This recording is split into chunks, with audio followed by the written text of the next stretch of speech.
ito ay rated SPG. Striktong patnubay at gabay ng magulang ang kailangan. Maaaring may masiselang tema, lengguwahe, karahasan, sexual, horror o droga na hindi angkop sa mga bata.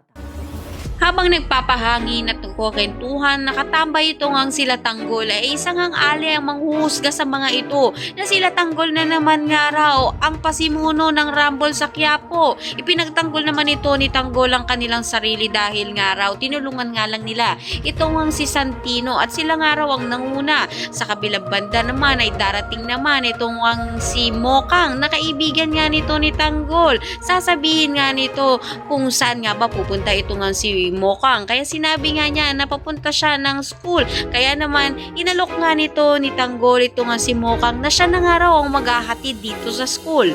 Magsisimula na nga ang magandang pagiging magkaibigan nga nito ni Tanggol at nito ni Mokang. Kaya naman mahaba pa ang ating pakatutukan sa kanilang pagiging magkasangga sa buhay. Ang lahat ng yan abangan natin. Maraming salamat sa iyong panonood at God bless.